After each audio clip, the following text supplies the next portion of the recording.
At babalik kami pero wala kaming background music. Oo nga. Yan, meron na. Nag-break lang pala, no? Nag-break lang pala. Nagbabalik kami rito sa tamang usapan. This Kuya Nick pa rin. Pati si Alo, kasama si ating guest for the day is si Shampy. Ayan, magandang gabi. Shampy Dotes. Pero ito bago tayo tumuloy. Para meron kayong i-look forward. Pati yung mga tropa natin dyan na nanonood. Ang special topic natin for the day. First, pinaka-iconic player plus hero combination sa Pinas. For example, ito international Bendy and Podge. Yun. And then Burning in AM. Oo. Diba? Sa Philippines, sino yung iconic doon? Mamaya mo na sasagutin. Mamaya na. Mamaya mo na Sasagot sasagutin. ka agad eh. Okay? And then yung pangalawang topic natin is best international and local na rivalries. Mamaya yan. Ako una sasagot Baka Malalaman natin mamaya baka yan, agawin ha? niyo yung sagot ko. Okay? So, mga sir, pero before we go to that one, ayun, Rick, yung recording nandun, per topic ha? Per topic yung recording, hindi isang dun sa okay? So, eto na, let's do this! Meron tayo rito news muna, roster update. So, first, China muna tayo. China. So, si Sylar umalis ng Aster. Oo. Sinama ulit si Kama, Si Freeze dati yan. which is kasali rin sa Aster dati. Wow. Bumuo sila ng team. Hindi, ano siya? Nice to. Thunder. BGJ Thunder. BG Thunder. Yan. Kasama niya Lakas, si diba? Malakas to, Kama, si AST, si Inflame, yung offlaner ng e-home din dati. Nag-LGD rin. LGD.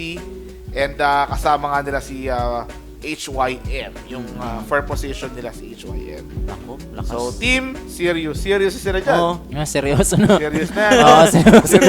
Seryoso na sila. serious. Ito na yung nila, yung last try nila talaga for the international. Kasi kung mag-qualify sila sa Epicenter, susunod na major, may chance pa rin naman. Mag-champion to, no? Oo, mag-champion Champion bigla. sila ron, no? Pero solid to Sylar at saka Freeze na combination. Parang lang, BJ Thunder noong 2017-18. Parang BG Thunder nga. And Inflame, nakita naman natin yan sa may LFY dati. Kasama niya sila Afu. Yan. Malupit din to eh. Fourth placer ng TI7. Hindi nga behind LGD, Newbie, at saka Liquid. Hindi nga lang ganun kaganda yung naging performance niya nung napunta na siya sa LGD. Diba? So, eto. Baka makabawi siya. And then, eto naman, confirmed na. Eto, pre, ako, pagmamayabang ko to kinonfirm to sa tamang usapan. Oo. Ni Benhur mismo. Si Benhur Si mismo. Benhur mismo pumunta rito. May inside scoop pala dati. Sabi niya, ako kasi, binalita namin dito yung rumor pa lang. Oo. Meron tayong dalawang balita. Meron tayong confirm, meron tayong rumor. Pinapaligid ako ng rumor. Kino-confirm ni Ben-Hur sa chat. Sabi ko, yung stock ni Fly Solo, kasi sobrang lakas. Sabi nila, rumor nga dyan, aalis daw si RR. Wala pa rumor pa lang. Sabi ko, doon pa rin ako. Sabi ni Ben-Hur dito, hindi, totoo yan. Iniwala na kami. Totoo nga, which is, ito na gusto ko kay Ben-Hur credible yung source natin. Tama nga yung nangyari. So, it's going to be RR in para sa Neon. He'll be replacing JL, yung dating fifth position ng Neon. Si IO Lords, no? Si JL. Puro IO yan eh.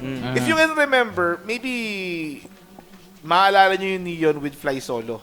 Si Happy Look. Neon, that Fly Solo, that Happy Look. Tapos umalis si Fly Solo, became a member of Detonator, and then in comes JL. And now, after JL, yung former Detonator offlaner, 4. So, siya naman ngayon yung magiging 5 ng Neon. So, RR Natix back on the 5th position. Ayos. Pero mas gusto ko si RR na 4 eh. Ako 5. Yung Ako sa 5. execution, Oh. no? 5 talaga. 5 talaga siya. Mga Yung team umago ng Aegis, no? Yung Witch Doctor niya. Grabe yung Signature amin. Witch Doctor. Witch Doctor, Oo. Crystal Maiden, Shadow Demon, yan yung mga hero na malakas pwede naman niya talaga eh. Tsaka, Malakas naman talaga eh. hindi lang sa lakas ng hero, yung discard niya on the 5th position eh. Mm-mm. Sobrang lupit, man. RR Natix. Hindi naman tatawagin RR Natix yung Oo. for nothing eh, di ba? Kung di lang makatigas ang ulo ni Kimo, pinag-retire na. Saras nga pala kay execution dyan. Magpapanalo na naman, no? Sa tingin ko yun. If ever na magre-represent mo, ang RR CFO na? nila si RR. Oo. Pwede nga yun. Yan nga mga stars. Shoutout nga pala kay Yowie ng WG Unity na nanonood ulit. Suki-suki ayun. natin yan, no? Oh, lagi nanonood sa atin yan. Oo, nanonood sa... Idol ako nun eh. Sana next time mo ka na manood dito. Nandito ka na sa ano. yung clip niya yung nagsuntukan, nakatawang-tawa ako. Ewan ko lang kung updated kay Kinik. Nagsuntukan. Naglalaro siya, nagsusuntukan. Kapatid mo ba yun, Yowe? Yung Ano, nagsusuntukan nagsusuntukan sa likod. Nagsuntukan talaga! Nakatawa ako! Seryoso. Seryoso sa bahay, di ba? Sabay si Yowe naglalaro. Tapos may dalawang bata sa likod. Nagsuntukan. Tawa ako ng tawa kasi in-game si Yowe. Ah, ganun.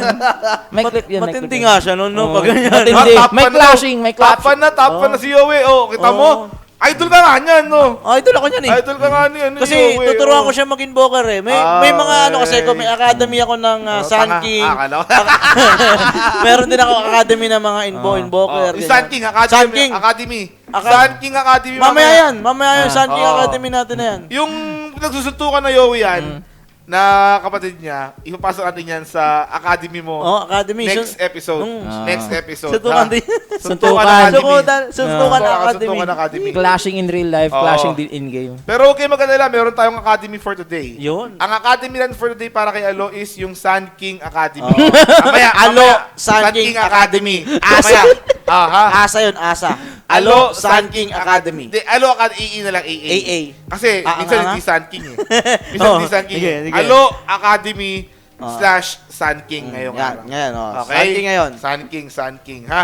So mamaya, abangan nyo yan mamaya. Okay? And then, eto, hindi confirm, rumor daw. Rumor lang. Ito yung sinasabi ko dati. Ako, matagal ko na naririnig to. Nagbigay na ako ng clue. Tinanong kasi, saan daw team si Raven? Oo. Ang clue na binigay Dami ko, talaga. GF. Mhm. Pero hindi ko pa confirm kung GF pa talaga to. Pero ngayon, ang rumor ngayon is that Big 3. Mushi, Yun.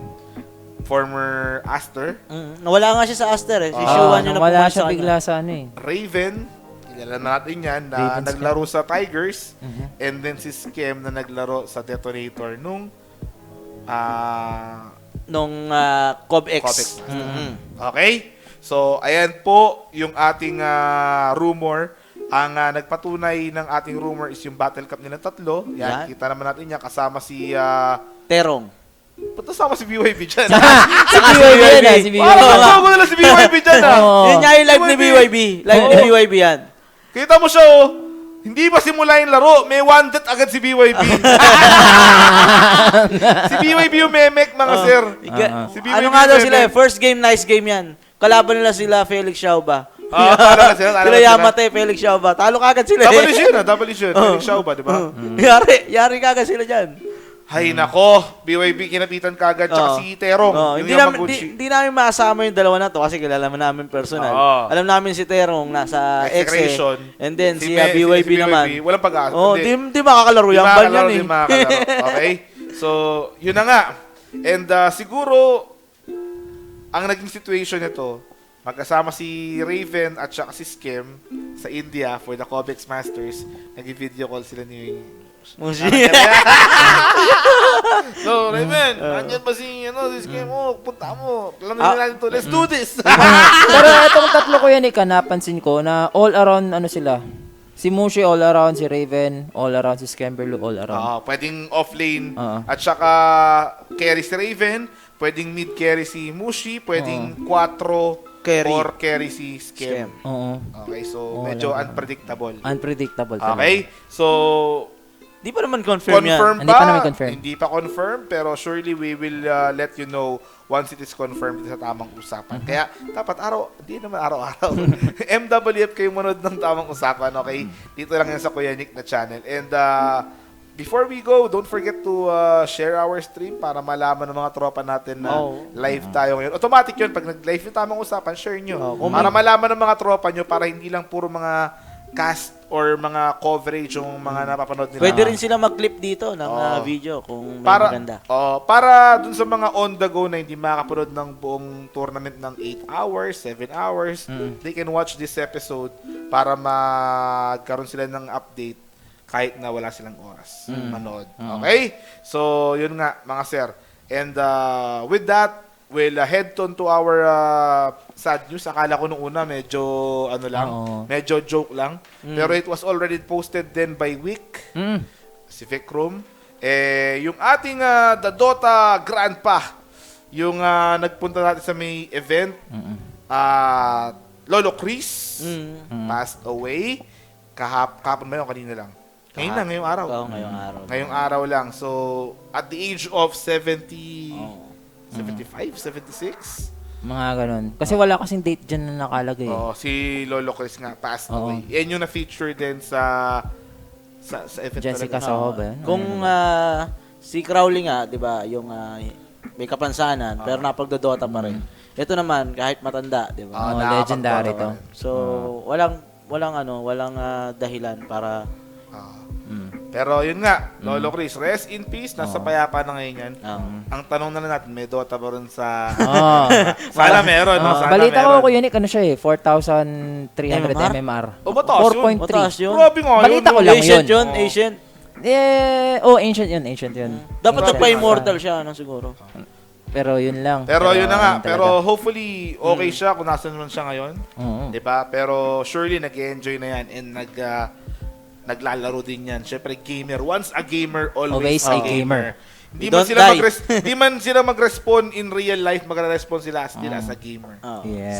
Sa ating mga gamer, syempre. Lagi natin siya maalala. Going back! So, eto na nga po. After nung sad news na yon, eto na yung inaabangan natin, yung Alo Academy. Yan! Diyos ko po. The Alo Academy. Lagi kasi ako niloloko nito eh. Disclaimer lang po. Katuwaan lang po. Wala Katuwaan pong lang po. pigunan. Oo. What we see is what we say. What we see is what we clip. Saka tropa naman yan. And what we see is what we will show you. Yun. Okay? So, for the first Alo Academy, ironic na pro player, isa sa pinakamagaling na Dota player Tropa yan. Teams Onis Sand. Lagi ako niloloko niyan sa Sun King ko eh. So, Alo, take it away. Eto na. Tingnan nyo. Sand King. Uy, kita mo naman! Yung mga FP niya na yan, grabe naman mag-stun si Tims yan eh. Ayan yung mga tinuturo namin sa academy namin. Naka-BKB eh, no? One, three. Two, jogging muna! Chok. Isang laro lang yan. Isang laro lang yan. Isang laro lang yan. Isang laro lang yan. Yan yung mga... Ay, siya na lang natira. Ano gagawin niya dyan? Dito na lang ako. Wala eh. GG talaga, no? Wala eh. Wala siyang magawa na dito. Si Tims yan. Hanggang mag-GG siya na lang natira, no? Siya na lang natira dyan. Sa tingin mo, ano nangyari dyan, Lo? Yung mga bandang una eh. Ha? Ay, anong nangyari dyan sa laro na yan? Kakasama sa akin yan. Hindi. Naturo mo ba? Naturo mo Yung mga una, may logic kasi yan. Oo. Ito, yan yung logic niya. Papa-blink out niya yung Batrider. Bakit? Tapos, nandun sa likod yung kakampi niya. Bait. Ito, yan. Yan! Binayak niya lang yung gitna. Yung lupa.